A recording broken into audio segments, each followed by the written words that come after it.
première, 7h37. L'assurance maladie doit-elle continuer à rembourser l'avortement? Non, non, répondent les défenseurs de l'initiative intitulée « Financer l'avortement est une affaire privée ».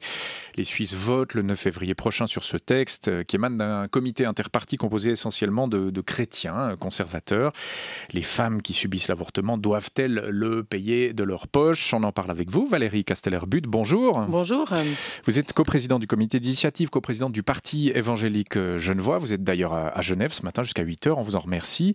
Alors, votre initiative, au fond, pour qu'on comprenne bien, elle s'oppose au financement de l'avortement par la collectivité, ou est-ce que, en filigrane, elle s'oppose à l'avortement en tant que tel? Non, nous avons voté en 2002 par rapport à l'avortement. Donc, nous avons voté sur la dépénalisation de l'avortement. Et en fait, cette initiative ne remet pas du tout en cause les votations de 2002. Par contre, il y a un grand nombre de Suisses qui sont heurtés par le fait que les 11 000 avortements qui sont pratiqués chaque année dans ce pays soient automatiquement remboursés par l'assurance maladie, alors que l'avortement n'est pas une maladie. Et c'est ça qui est remis en question par l'initiative. Vous espérez quoi? Parce que, bon, entrant dans les chiffres, puisque vous dites que c'est une question de chiffres, ça coûte 8 millions de francs par an, l'avortement, c'est 0,03% des coûts totaux de la loi sur l'assurance maladie, 10 centimes par mois et par assuré. Est-ce que c'est vraiment un combat qui vaut la peine? Écoutez, le Conseil fédéral a donné plusieurs chiffres. Dans une première interpellation, il a parlé de 20 millions. Dans une seconde interpellation, 2 ans plus tard, il a parlé de 8 millions, en disant qu'en l'espace de 2 ans, les chiffres étaient baissés de 2,5%, c'est-à-dire passés de 20 millions à 8 millions, ce qui nous paraît un tout petit peu exagéré. Par ailleurs, on sait qu'il y a beaucoup de coûts qui sont induits par l'avortement. Il y a une souffrance réelle des femmes, une souffrance psychique. Il y a besoin souvent de suivi aussi post-IVG qui sont conséquents et qui peuvent s'étaler sur des années. Et nous, ce que nous voyons, c'est qu'on est entré dans une espèce de logique d'automatisation de l'avortement. Et ça nous paraît malsain. Que les femmes, à un moment donné, aient revendiqué le droit à l'autodétermination, c'est normal. C'est comme une société qui serait en adolescence et qui dit « j'ai le droit de décider pour moi ». Et maintenant, on arrive dans un temps dans lequel la société doit être adulte et responsable et prendre les responsabilités de ses engagements et de cette liberté. À titre personnel, si je peux vous poser la question comme ça, vous êtes favorable ou opposé à l'avortement? Moi-même, j'ai jamais avorté et je pourrais pas imaginer le faire. Mais pour autant, j'ai des amis qui ont avorté, qui restent mes amis. Je suis pas dans une logique de jugement ni de condamnation, mais dans une logique de responsabilisation, encore une fois. On ne va pas faire d'économie, c'est un combat purement idéologique que vous menez?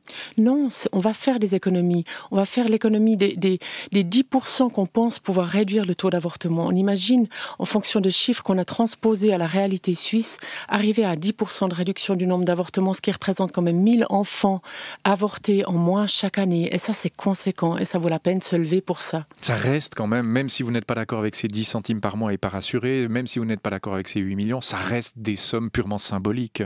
Écoutez, on est dans un principe. C'est le fait. Vous êtes d'accord que c'est un principe, qu'on va voter sur un principe? On va voter sur un principe et une réalité qui est juste désastreuse. Une société qui supprime les plus petits, les plus faibles, ce n'est pas digne d'une démocratie. Parce que donc on est bien dans l'idéologie. Donc on est bien dans l'idéologie. Et on est dans la santé parce qu'on sait que les coûts induits par l'avortement sont énormes et qu'ils sont à l'heure actuelle on n'est pas en capacité en Suisse de pouvoir les estimer réellement. On est obligé d'aller voir des études dans les pays anglophones notamment, qui ont fait des études sur la question et qui nous montrent que les coûts de santé induits par l'avortement doivent être pris en compte aussi dans le calcul de l'assurance maladie. On est bien dans l'idéologie. Alors vous êtes du parti évangélique genevois. La Fédération des Églises protestantes de Suisse, elle, est opposée à votre initiative. Je cite la FEPS. Pour elle, c'est en ouvrant des perspectives et non pas en infligeant des sanctions que des avortements peuvent être évités. Que répondez-vous à cet argument-là?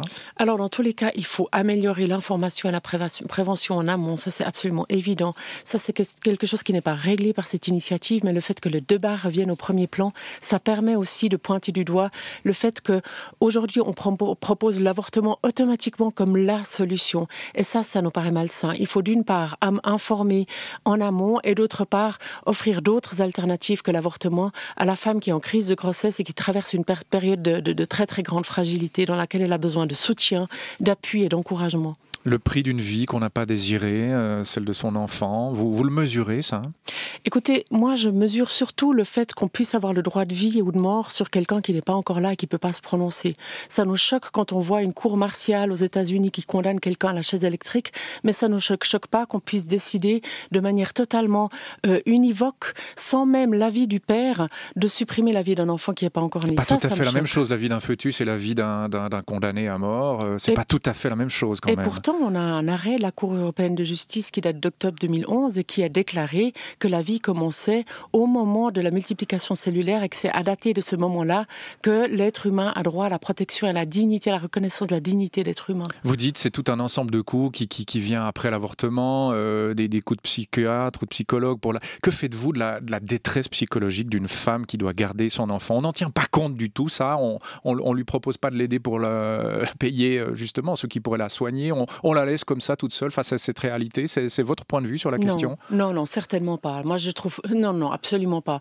L'accompagnement est primordial, la prise en charge est primordiale, le Mais on le soutien est rembourse plus, primordial. c'est ce que vous dites. Et moi, j'ai à l'esprit une femme qui m'a contactée en ville de Genève quand mes enfants étaient petits, me disant qu'elle-même avait donné son enfant en adoption après avoir réalisé qu'elle ne pouvait pas s'en occuper et qu'elle se réjouissait chaque fois qu'elle me voyait passer dans la rue parce qu'elle se disait « Ma fille, aujourd'hui, fait le bonheur d'une famille qui ne pouvait pas avoir d'enfant et j'ai pu donner cet enfant pour ce couple qui l'a adopté et ça la réjouissait. » Donc la détresse, vous voyez, je crois qu'il faut un tout petit peu la nuancer. Il y a d'autres réalités que l'avortement seulement et il y a d'autres possibilités pour une femme qui est en crise de grossesse que de dire l'avortement c'est la solution. C'est toujours la pire des solutions. Oui, c'est peut-être la pire, mais comme vous l'avez dit, on a voté, elle est dépénalisée en Suisse, donc elle est légale, on a le droit de le faire. Donc on laisse ces femmes toutes seules payer de leur poche et ensuite se soigner aussi si tant est qu'elles puissent le faire, avec des psys, etc. Tout ça, elles payent tout ça de leur poche. C'est le modèle société que vous voulez? Non, il ne s'agit pas de les laisser toutes seules, encore une fois. Il s'agit de les accompagner, de les aider, de les soutenir. Mais les soutenir comment? Ce que nous disons, c'est qu'il y a un couple, à un moment donné, qui est responsable. Ce n'est pas la femme seule. Ah. Aujourd'hui, on met la femme en avant comme si elle était seule. Ouais. Nous, ce qu'on dit, c'est qu'il y a un couple qui doit prendre ses responsabilités de couple et que le père est co-responsable avec la mère de l'enfant. Donc l'homme doit payer aussi pour l'avortement? Le père et la mère devraient ensemble réfléchir. Et puis, je pense que quand quelque chose coûte, on a une autre manière de le considérer. Aujourd'hui, les frais dentaires ne sont pas pris en charge par l'assurance maladie. Pour autant, je ne vais pas aller voir un garagiste. S'ils sont esthétiques, si c'est des considérations esthétiques, effectivement, les frais dentaires ne sont pas pris en charge. Non, pas du tout. Les caries, etc., les plombages ne sont pas pris en charge par l'assurance maladie. D'autres frais dentaires le sont. Mais les frais de base dentaires ne sont pas pris en charge. Les lunettes non plus. Pour autant, moi, je vais faire attention à mes dents et je vais peut-être en amont veiller aussi à avoir un minimum d'informations vis-à-vis de mes enfants pour qu'ils fassent attention à leurs dents, sachant que je vais devoir payer de ma poche. Et c'est ça que nous pensons, c'est que le fait de payer, ça responsabilise davantage. Et c'est ça que nous voulons sortir de cette logique de l'automatisme de l'avortement dans lequel on s'est installé depuis les 10 dernières années, depuis les votations de 2002, sans remettre en cause les votations qui ont eu lieu et qui parlent de dépénalisation de l'avortement, encore une fois, mais qui ont ouvert tout grand la porte au remboursement de ces 11 000 avortements qui sont pratiqués par année. Et c'est ça que nous questionnons. Ce que vous voulez, c'est que le nombre d'avortements baisse, c'est clair. Absolument, tout à fait. Oui. Et le risque, si on commence à ne plus rembourser tout cela, c'est le risque des avortements illégaux ou faits dans des conditions d'hygiène un peu douteuses, moins chères, évidemment moins chères, puisque plus remboursées. C'est un risque à prendre, ça? Mais moi, je ne crois pas que ce soit un réel risque. Moi, je ne vais pas aller voir encore une fois un garagiste ou un plombier pour mes dents sous prétexte que je dois payer moi-même les frais dentaires. Je vais rester dans ce qui existe, à savoir un cadre légal, une hospitalisation, une prise en charge médicale qui n'est absolument pas remise en cause en tant que telle. Donc moi, je n'y crois pas une seconde et c'est pas non plus ce qu'on a pu vérifier dans les États américains, notamment dans lesquels on est parti d'un financement public et auquel on est arrivé dans un financement privé. On n'a pas du tout assisté à ce genre de phénomène-là. Vous ne voulez que ça ne soit plus remboursé par l'assurance maladie de base. Il faudrait quoi pour l'avortement? Peut-être une assurance complémentaire avortement? Vous envisagez ça? C'est quelque chose qui serait possible à l'heure actuelle, ou alors une assurance accident, ou alors quoi que ce soit d'autre comme prise en charge.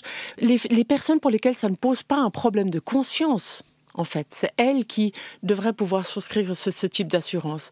On voit des assurances qui ont fait des tentatives de réduire le montant des primes pour les personnes qui s'engageaient à ne pas pratiquer d'avortement, mais dans la réalité, il n'y a pas de base légale qui permet de faire ça. Et puis, au cas où la femme avorterait quand même, il n'y a pas moyen non plus de réguler ça. Sortons de là, on serait dans une réelle paix sociale parce qu'on permettrait à la fois aux femmes qui veulent avorter et pour lesquelles ça ne pose pas de problème de le faire, et par ailleurs pour les personnes pour lesquelles ça pose un problème de conscience, de ne pas être obligé de cofinancer les avortements. Là, on met tout le monde, on ne met pas tout le monde sur le même pied d'égalité. C'est plusieurs centaines de francs un avortement si on le fait. Enfin, il faut un anesthésiste, etc. Enfin, ça coûte très cher, même plus de 1000 francs. Tout le monde n'a pas les moyens de se payer ça. Mais écoutez, tous les frais médicaux ont un coût. Je veux dire, les frais dentaires aussi ont un coût. La question n'est pas là. La question, c'est de savoir, est-ce que c'est un soin? Est-ce que c'est une prise en charge qui va permettre un mieux-être? Est-ce que c'est quelque chose qui va permettre la guérison? Jusqu'à preuve du contraire, pour une femme qui est enceinte, la grossesse se poursuit normalement et s'il n'y a pas d'intervention médicale, au bout de 9 mois, c'est une vie, c'est un enfant qui naît.